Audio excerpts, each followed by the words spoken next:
So Black Diggers isn't just about the experience on the front line, it's also a huge focus on what happens when the soldiers come home. Can you tell us a little bit about the repatriation process that you've found in your stories? I mean, we've even found with the James Arden story how hard he fought for entitlements. Is that a theme that you've discovered? Oh, absolutely. I think this idea of hope for change. Why did they go off and fight?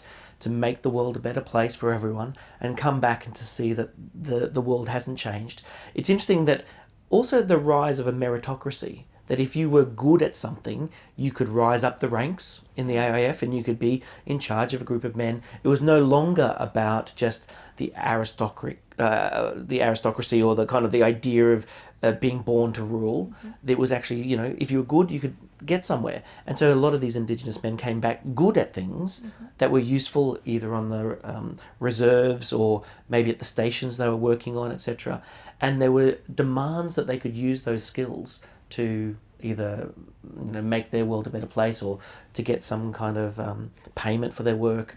And so there was an agitation that also came back with them, a sense of, you know, that wonderful song, you know, how will you keep them down on the farm once they've seen Paris?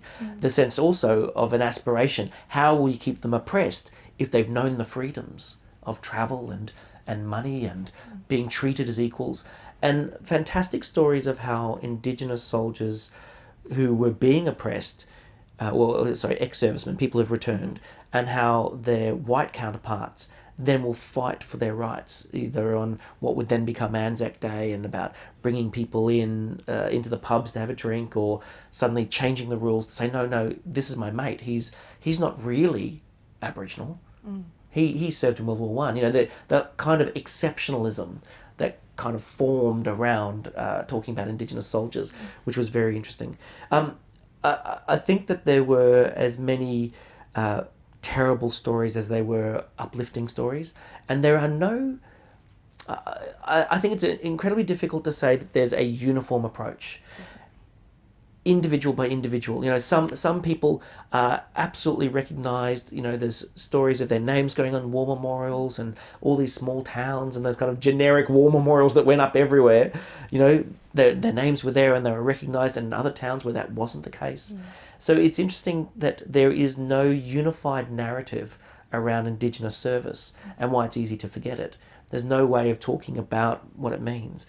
One of the stories I love telling is on the $50 note, there's on the back, there's David Unipe, and there's a church in the back of that image.